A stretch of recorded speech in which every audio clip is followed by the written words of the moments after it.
Ay isang ginawang pag-imbita ng Australian Parliament kay Pangulong Ferdinand Marcos Jr. Sa gitna ng speech ni PBBM kanina, bigla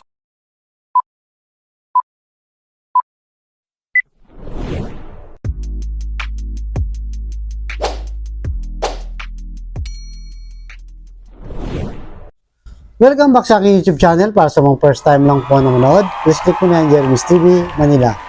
Anyway guys, wala na ba ito, libre lang, tulong mo na lang din sa kapwa mo. Alright, thank you very much po. So topic natin po today's video, Pangulong Bongbong Marcos, napahiya nga ba sa Australia? Diba? Kasi in-invite nga itong si Pangulong Bongbong para sa partnership ng gobyerno ng Australia na kanilang pag-uusapan ay trade, cybersecurity at mga mahalagang usapin pa. At yun na nga, in-invite siya sa parliamentary na congress nila, parang sa atin, di ba? So in-invite siya ngayon, habang nagsasalita siya, may isang senador doon na itong si Janet Rice na naglabas ng placard. Ang sabi niya ay stop human rights. Sabi niya. So, tapos doon, naglabas pa siya ng tweet. Pagkatapos na sabi niya, basahin lang natin guys sa Twitter niya o X. Janet Rice, sabi niya dito, under President Marcos Jr., corruption in the Philippines is getting worse. There are hundreds of political prisoners and anti-terrorism laws are used as legal cover for extrajudicial killings. Yet the Australian government invited him to address the nabubulol pa tayo guys today. So shame. So nakakaya sabi niya, stop the human rights abuses. So yun guys, di ba? So hindi naman maiwasan to. Marami namang ganito na talagang may matinding paninindigan. So dahil dyan, siyempre, mapapahiya si Pangulong Bongbong Marcos. Lalo na sa buong mundo. Kasi lumabas na to, nag-tweet pa nga itong isang senador. Dahil lang sabi niya, yung human rights daw patuloy kay Bongbong Marcos, sabi niya, mula pa kaya dating Pangulong Duterte. Dahil nga dun sa extrajudicial killing. So alam naman natin guys, at alam ng buong mundo yung nangyari sa war on drugs. Diba? Yung extrajudicial killing nga. Na maraming namatay. At merong kaso sa ICC itong si Digong. So, nadamay, ang tingin ko dito, nadamay na rin si BBM. Siyempre, yung record niya yun, dala-dala pa niya. At siyempre, kahit pa paano, meron din talaga namang human rights sa panahon ni Pangulong Bongbong Marcos, di ba? Kasi guys, yung mga western country na to, di ba? Yan, Canada, US, Australia, talagang mahigpit sila sa human rights. Di ba? Active sila dyan. Kaya napansin nyo, di ba? Sila alam nila na yung nangyayari dito sa ating bansa. Kahit malayo sila. Pero matatawa ka na lang kasi may mga kababayan tayo, minsan mga pwesto pa sa gobyerno na hindi alam ang human rights abuses, di ba? Lalo na nakaraang administrasyon. Ang dami niyan. Pero yung mga senador, yung mga ibang mambabatas, hindi rin sila kumibo nung panahon ni Digong. So ngayon guys, para sa akin, yung nangyari dito, para sa akin, malaking challenge yun kay President Bongbong Marcos. Dahil unang-una guys, mula nang siya umupo, labas ng labas sa ibang bansa, di ba? Na pinapakilala ang sarili niya na iba na ang Pilipinas, kaya nga bagong Pilipinas, di ba? Bago ng Pilipinas, mag-invest kayo sa aking bayan. Parang ganun eh. Yun ang nilalakad niya sa ibang bansa para nga magkaroon tayo ng investor dito.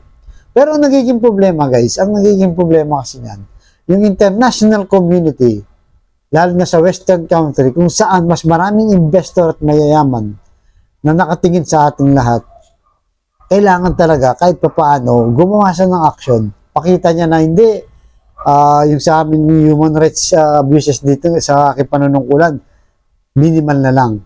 Sabi hindi mo yung mape-perfect na wala, minimal na lang. Hindi kagaya na kay Digong, sobrang dami talaga nangyari doon. Di ba? Kaya nga nahabol siya ng ICC. Ngayon guys, ito pa yung challenge kay BBM.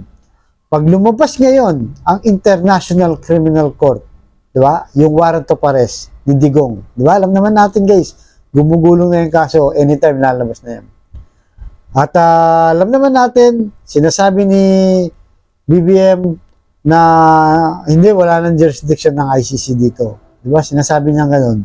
Wala nang jurisdiction dito at hindi tutulong ang gobyerno pag naglabas ng warrant of arrest kay Digong. Yun ang challenge sa kanya, di ba? Kasi kung gagawin niya yan at hindi talaga makipagtulungan, pag nandyan na, sa ngayon, nasabi naman niya, hindi siya makipagtulungan. Pero dahil nga dyan, sa nangyari na yan, lumabas siya ng bansa, na-pressure siya. Malaking pressure to, guys, ha? Imagine mo, presidente ka, nagsasalita ka, merong magdi-distract sa'yo, mayroon pang placards, di ba? Naglabas pa ng Stop Human Rights Abuses. Matindi yun. So, tatanim sa isip niyo yun. At kung lumabas ang warrant of arrest kay Digong at hindi siya makipagtulungan dyan, lalo siyang mahirapang makipag-negotiate sa ibang bansa, o lalo na sa western country. Pero pag ginawa niya, tinupad niya kung ano ang dapat, yung rule of law, lalo na sa international rule of law, marami pang bibilib sa kanya. Kita niyo diba na-invite siya? Dati kasi, alam naman natin, ayaw ni Digong sa bansang western, gusto na China lang, Russia lang ang kausap niya, di ba? Yun ang kabaligtaran ni BBM. Kaya ngayon, medyo okay naman siya, nasa western siya, pero kailangan ayusin nga niya yung international rule of law natin. Dahil dito siya mabubutasan. Di ba? Pero pag pinakita niya, napairalin niya yan, isasalba niya yung ating bansa para sa isang tao lang. Actually, di naman niya problema yung extrajudicial killing ni Duterte, di ba? Problema lang yun ni Duterte. Di ba? Kasi international to, lahat ng bansa nakatingin na sa atin. Kaya kung hindi yan paiiralin, mahihirapan guys si BBM na mag-invite ng mga investor. Hindi kayo, punta kayo dito sa amin. Tapos tayo, yung international community sa West Philippines, gusto natin, umiral yun, di ba? Yung sa Dahig, di ba? Kung saan tayo nanalo sa Netherlands na atin ang West Philippine Sea, hindi sa China. Gusto natin, dahil pabor sa atin yon, gusto natin, kilalanin natin at ng buong mundo o ng international community. Tapos pagdating dito sa ICC, di ba? Ayaw natin kilalanin. Ayaw suportahan ng gobyerno. So, paano siya ngayon?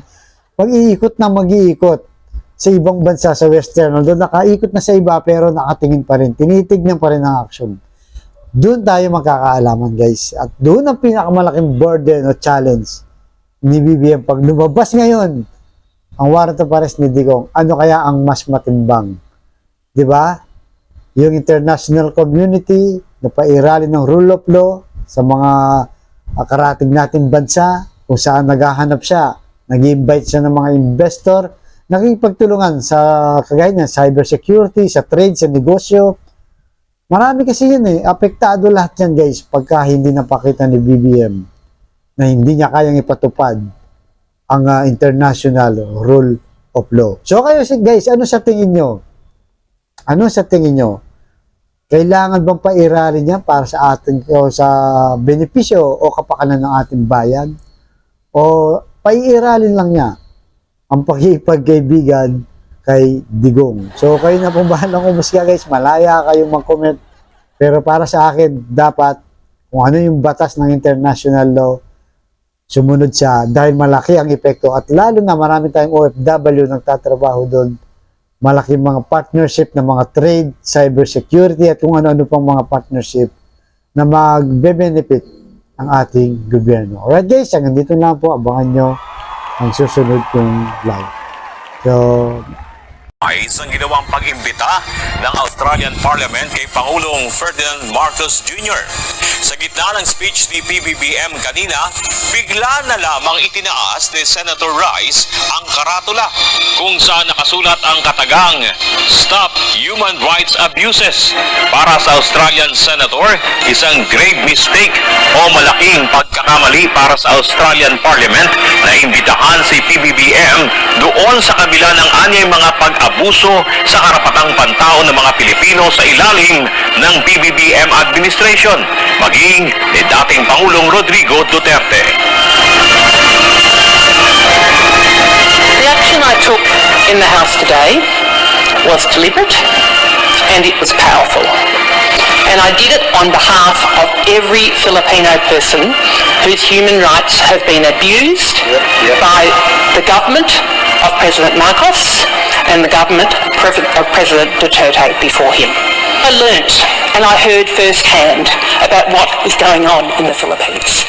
Where I learnt about the extrajudicial killings, where people on trumped-up charges are red-tagged and then they are hunted down and they are killed. Naniniwala si Senator Rice na tama lamang ang kanyang ginawa at iginiit na handa niyang ipaglaban ng sinumang naaabuso ang karapatang pantao, mapa-Australian o anumang lahi. Bukod kay Rice, tumanggi ring makinig ng speech ni PBBM ang iba pang Australian senators.